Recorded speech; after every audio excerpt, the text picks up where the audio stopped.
cadre de sa campagne de sensibilisation au métier des soins de santé, le centre hospitalier Rena Street de Malmedy organise le samedi 21 mars une journée portes ouvertes à destination des élèves du secondaire supérieur qui voudraient en savoir plus sur ces métiers pleins de sens et d'avenir. Au programme, première approche de différents métiers, ateliers pratiques, expo photo, échanges avec le personnel soignant et séances de questions-réponses. Intéressé? Réserve vite ta place via le formulaire en ligne disponible sur le site shram.be ou par téléphone au 080 79 37 30. Les portes ouvertes étudiants du centre hospitalier Rena Street de Malmedy le samedi 21 mars prochain à la rencontre des métiers des soins de santé. Impact FM vous ouvre son antenne. Il est déjà 8h08. Et ça tombe bien pour le 8h08 pour la transition. On vient juste d'en parler dans un spot à l'instant. On va s'arrêter, si vous le voulez bien, à la journée porte ouverte étudiant du SHRAM qui aura lieu ce samedi 21 mars. Deux invités en studio. Tout d'abord Judith Lemaire, directrice du département infirmier du SHRAM. Bonjour Judith. Bonjour. Et puis on a à vos côtés Djihad Al-Aswad, infirmier chef au SHRAM. Bonjour. Bonjour. Vous devenez des habitués, je pense. Vous étiez venu l'année dernière, je pense. Oui, effectivement, oui. Alors, première de nos questions ce matin dans le 8h08, on le sait, depuis évidemment pas mal d'années, depuis des années, les milieux hospitaliers, tels qu'ils sont en pénurie de personnel infirmier. Comment est-ce qu'on peut expliquer finalement cette situation que l'on vit actuellement ? Oui, effectivement, cette pénurie du personnel infirmier se poursuit maintenant depuis plusieurs années. Les raisons sont diverses. Je pense qu'il y a certainement eu le passage des études d'infirmière de 3 ans à 4 ans qui peut avoir découragé certaines personnes de se lancer dans ces études-là. Et puis il y a eu la crise Covid, même si elle commence à se laisser un peu oublier dans l'esprit de beaucoup. Au niveau des hôpitaux, elle laisse encore vraiment beaucoup de stigmates. Et c'est vrai que c'est un métier qui n'est pas facile tous les jours, mais c'est un merveilleux métier. Et justement, on doit se mobiliser justement pour faire face à cette pénurie et que les jeunes décident de s'engager, raison pour laquelle on est là aujourd'hui. Djihad, c'est aussi votre point de vue ? Oui, bien sûr. On a eu vraiment cette période un peu compliquée après le Covid qui fait que la publicité autour de nos métiers n'ont pas été des meilleures, entre guillemets. Ça a été vraiment une tension terrible dans le milieu hospitalier et en dehors du milieu hospitalier. Et donc c'est vraiment quelque chose qui pour nous a certainement marqué un moment. On a essayé par tous les moyens. Je pense que les équipes dans les hôpitaux, en tout cas pour notre part, qui sommes dans les hôpitaux, les équipes ont bien réagi malgré tout et on a redémarré, on a rebondi, on a restructuré et on a même retenu certaines choses de cette période-là qui fait qu'aujourd'hui, on peut dire que ça nous a été utile dans notre façon de travailler. Il y a dans tous les hôpitaux, il y a quelques réformes de procédures de travail, etc. Et je pense que c'était quelque chose de bien, même si ça n'a pas été à bien d'avoir eu cette période-là. Mais en dehors de ça, c'est vrai que ça peut-être a eu un impact sur les engagements et l'arrivée de nouveaux agents et convaincre ces agents les personnes à faire des études, à s'engager dans ces métiers de soins. C'était un peu plus compliqué peut-être après. Oui. Évidemment. Alors, est-ce que le SHRAM est également confronté à cette problématique et si oui, finalement, à quel point quel type de personnel est manquant et surtout dans quel ordre de grandeur ? Disons qu'à Malmedy, je pense qu'on a beaucoup de chance. C'est relativement limité, le manque de personnel. Actuellement, je ne cherche pas plus de 2 à 3 équivalents temps plein pour différents services, entre autres la pédiatrie ou la gériatrie. Mais contrairement à d'autres collègues d'hôpitaux dans la province qui sont obligés de fermer des lits, voire des services entiers par absence de personnel. Ce n'est pas le cas chez nous. Nous, on doit plutôt faire face à des absences ponctuelles pour des petites maladies ou alors des agents qui doivent se faire opérer. Mais comme on est juste au niveau de nos effectifs, c'est vrai que ces absences, quelquefois de 1 à 2 mois, sont difficiles à combler en interne et posent des difficultés. Mais fort heureusement, on peut vraiment compter sur la solidarité au sein des équipes et je dois avouer et vraiment remercier mes équipes soignantes qui font face à ces difficultés ponctuelles de manière vraiment très positive et qui nous aident à trouver des solutions. Voilà, comme vous le dites alors, c'est encore pire chez les autres. Finalement, on s'en sort bien à Malmedy. Oui, tout à fait. Oui, je crois que oui. Un groupe de travail dont vous faites partie même au sein de l'hôpital s'est formé pour tenter de remédier à ce problème dont on vient de parler. Quelles sont les pistes d'action ? En fait, ce groupe de travail qui a été formé l'année dernière, il y a 1 an et demi maintenant, qui est composé de 4 personnes, essentiellement Valérie Marquet, qui est responsable de la radiologie, l'infirmière ICANN Nathalie Bastin, Judith et moi-même. En fait, on a voulu vraiment faire connaître nos métiers par différentes facettes, par différents moyens. On a d'abord, on s'est rendu dans les différentes écoles ici de la région. On a sensibilisé les étudiants de 4e, 5e et 6e année. Et ça a été un parcours très intéressant. On a aussi participé au CIEP l'année dernière avec la collaboration du réseau Ellipse. Donc on était représenté avec le réseau Ellipse et là on a fait des rencontres de jeunes au CIEP comme l'ensemble des métiers qui étaient représentés, qui est un salon d'information des métiers. Et puis on a créé 5 capsules avec les infirmiers de notre institution dans différentes spécialités, la gériatrie, le bloc opératoire, les urgences, etc. Et donc 5 capsules qui un peu donnent une approche positive du métier et les contraintes aussi de ce métier, mais en étant clair dans ces capsules sur ce qui est le métier de chacun, avec les petites difficultés ou parfois les gros avantages de ce métier. Et ces capsules sont évidemment sur notre site et elles sont visibles, je dirais, accessibles facilement. Et puis on a créé aussi un petit flyer qui parle aussi du métier, des différents métiers dans l'institution, dans l'hôpital, de métiers d'infirmiers, du team, donc technologue en imagerie médicale. Et donc c'était aussi un flyer à distribuer, qu'on a distribué lors de nos rencontres, qu'on a distribué aussi au salon CIEP. Et je crois que notre objectif était vraiment de parler de nos métiers en toute sincérité et par toutes les voies de communication, y compris comme aujourd'hui à la radio ou par des spots par Facebook, etc. On a voulu vraiment balayer un maximum tous les réseaux possibles de communication et les rencontres possibles avec les personnes.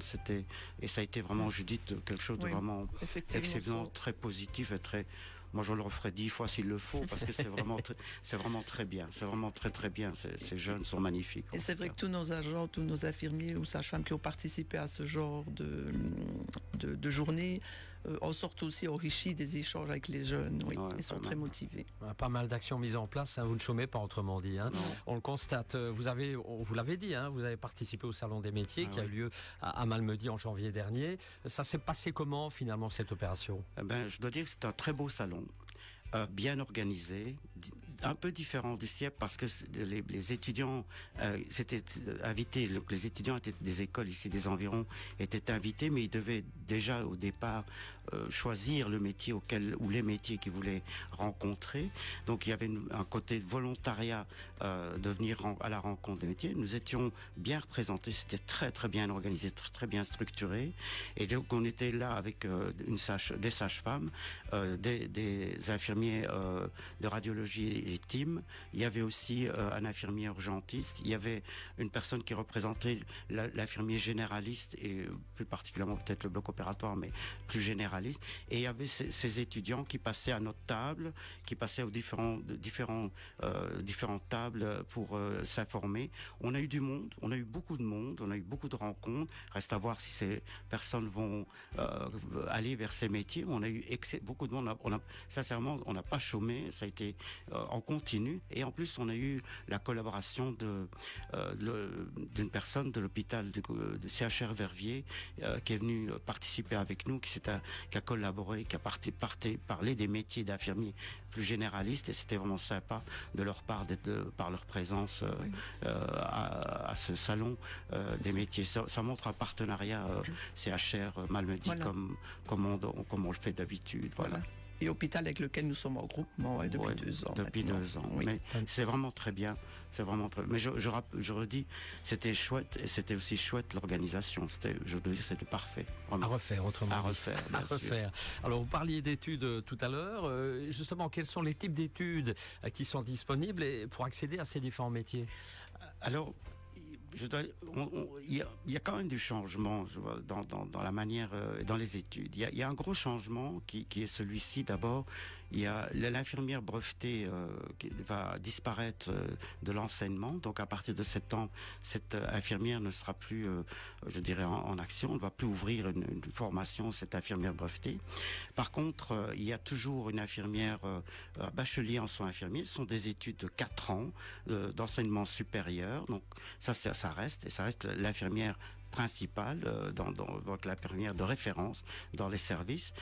Ensuite, il y aura quelque chose de très nouveau, c'est l'assistante en soins infirmiers. C'est un brevet nouveau qui va se mettre en place à partir de septembre 2026, qui va être organisé par les écoles pour adultes, la formation des écoles de formation pour adultes. Ce sont des études en 3 ans. Qui donnera un titre de brevet.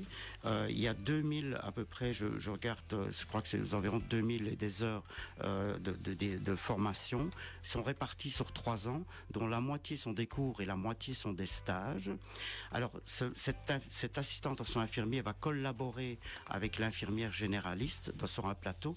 Elle ne travaillera pas sous la responsabilité de l'infirmière généraliste, mais l'infirmière généraliste va lui donner, je dirais, des plans de travail pour la journée, va établir la répartition de travail, des plans de travail, et cette infirmière, cette assistante en soins infirmiers va travailler en parfaite autonomie et en ayant la responsabilité des actes qu'elle pose. Ça, c'est le nouveau, entre guillemets, dans le métier des hôpitaux, et même hors des hôpitaux. Il n'y a pas que pour les hôpitaux, elle peut fonctionner en dehors à soins à domicile aussi, et en maison de repos. Et alors, ce qu'il faut savoir, c'est que cette infirmière, pour, je dirais, actionner un levier, elle peut bénéficier de plans 600 dans la formation, cette assistante en soins infirmiers. Elle peut bénéficier aussi d'un avantage de demandeur d'emploi, de primes, éventuellement, quand elle s'inscrit dans cette formation. Donc, je fais une parenthèse, les écoles qui vont former au mois de septembre cette assistante en soins infirmiers sont déjà bien sollicitées. Les inscriptions sont vraiment assez importantes, semblerait-il, de ce que j'ai eu écho la semaine dernière dans une petite réunion dans une école. Et il y a, alors, ça, je fais un arrêt sur l'assistante en soins infirmiers. Il reste néanmoins aussi, il y a cette aide-soignante qui reste un pilier aussi du milieu hospitalier et non hospitalier, donc en maison de repos. Et l'aide-soignante est la 3e partenaire, si je puis dire, du système de santé qu'on va retrouver dans les hôpitaux. Donc 3 axes: l'infirmière bachelier en soins infirmiers, il y a l'assistante en soins infirmiers et l'aide-soignante. Donc ce sont 3 vraiment moteurs de la prise en charge d'un patient, des soins, du plan de soins et des soins autour des patients. Je ferai encore un 4e métier qui existe dans les hôpitaux, qui est le métier TIM, qui est le technologue en imagerie médicale, qui est une formation en 3 ans d'études supérieures aussi, et qui collabore avec l'infirmière dans les services d'imagerie médicale.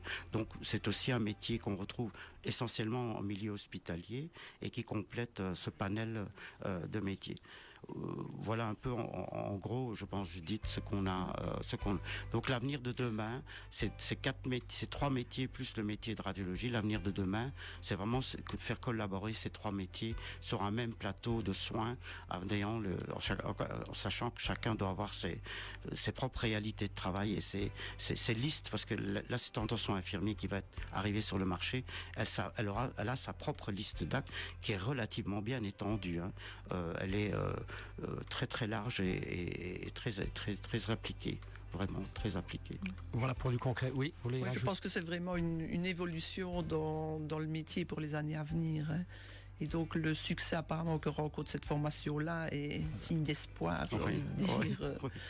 Pour l'organisation des restons dans l'espoir et la motivation. Question très importante aussi, quels sont les grands avantages parfois méconnus de ces métiers de soins de santé? On parle évidemment très souvent des inconvénients. Oui, mais je pense que le métier d'infirmier, c'est vraiment un métier qui est valorisant, avec vraiment des missions multiples. Alors bien sûr, il y a le fait d'apporter des soins, mais l'infirmier va aussi apporter un soutien moral et physique aux patients, à un moment où ceux-ci sont vulnérables, et donc c'est vraiment un métier qui a du sens et pour lequel très souvent le soignant reçoit de la reconnaissance. C'est un métier aussi qui n'est pas un métier de routine. Chaque journée est vraiment différente, avec une grande variété de situations cliniques, de pathologies et de profils de patients qui rend vraiment ce métier très, très dynamique. C'est aussi un métier bien sûr très relationnel, mais aussi avec une grande technicité. Il y a vraiment beaucoup d'évolutions et je pense que là aussi les années qui arrivent vont encore montrer pas mal d'évolutions dans le temps. Et donc, c'est un métier aussi qui laisse la part belle, je pense, à l'autonomie. L'infirmière est vraiment responsable de ses actes et peut prendre vraiment pas mal d'initiatives, justement, dans la prise en charge du patient et dans la gestion des soins. Et puis surtout, c'est vraiment un métier avec des débouchés multiples. Voilà, déjà rien qu'au sein d'un hôpital, c'est à la fois 10 métiers différents suivant le service dans lequel on travaille. Et, et donc le métier peut vraiment du coup varier fortement. Et puis il y a bien sûr tous les autres secteurs que le milieu hospitalier, comme les maisons de repos, les maisons médicales, les PMS. On peut même travailler éventuellement dans des prisons, voire à l'étranger pour des missions humanitaires. Et donc c'est vraiment un métier sur lequel on peut évoluer au cours de sa carrière. Oui. Très bien. Alors, on arrive presque en conclusion de ce 8h08 et afin de présenter ces métiers de façon plus concrète aux étudiants qui nous écoutent, eh bien, vous organisez ce 21 mars, ce samedi, une après-midi porte ouverte. Ça va consister en quoi cette journée spéciale ? C'est ça, différentes activités sont prévues. Donc là, il y a une visite du service de radiologie, la participation à des ateliers pratiques tels que la réalisation d'une prise de sang, la mesure de la glycémie, la prise de paramètres, une sensibilisation à l'hygiène des mains. Il y aura aussi les bases de la réanimation cardiopulmonaire. Il y a différents professionnels qui seront présents pour accueillir les jeunes, donc des infirmiers, technologues en imagerie médicale ainsi que des sages-femmes. Nous avons aussi la chance de pouvoir accueillir un représentant des écoles, justement, des écoles pour devenir infirmière responsable en soins généraux. Également pour les teams, donc les technologues en imagerie médicale, et un représentant justement des écoles de promotion sociale, donc pour la fameuse nouvelle formation d'assistants en soins infirmiers. Et donc ces journées en fait sont ouvertes donc aux jeunes du secondaire supérieur ou bien à toute personne aussi qui envisagerait une réorientation professionnelle. Très bien, voilà.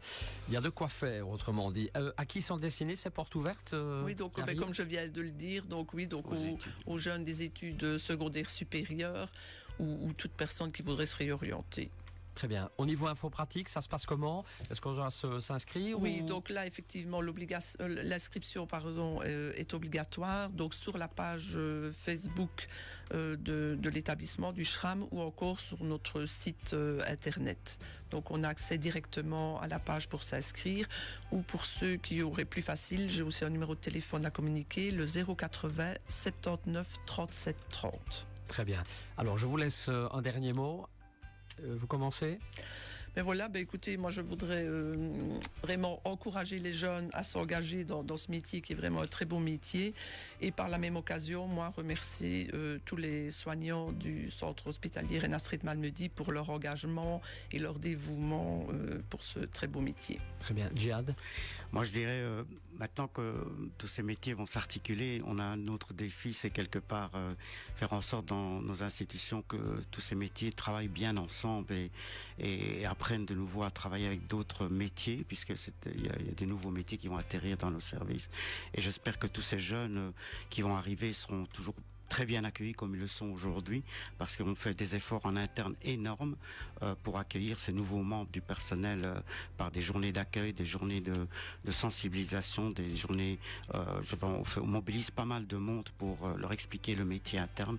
On leur fait visiter aussi l'hôpital, donc comme dans tous les hôpitaux, je crois que tout le monde fait un peu ça, mais vraiment il y a une dynamique interne qui fait que ça ne s'arrête pas seulement à l'information qu'on donne aujourd'hui, il y a la continuité derrière qui se fait en arrière-plan dans nos institutions avec vraiment des personnes formidables.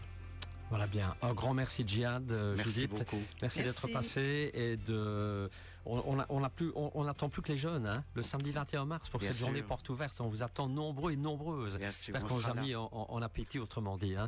Allez, on retrouve tout cela, si vous n'étiez pas en direct, sur notre page Facebook Impact News. Dans un instant, l'arrivée de l'info après la pub.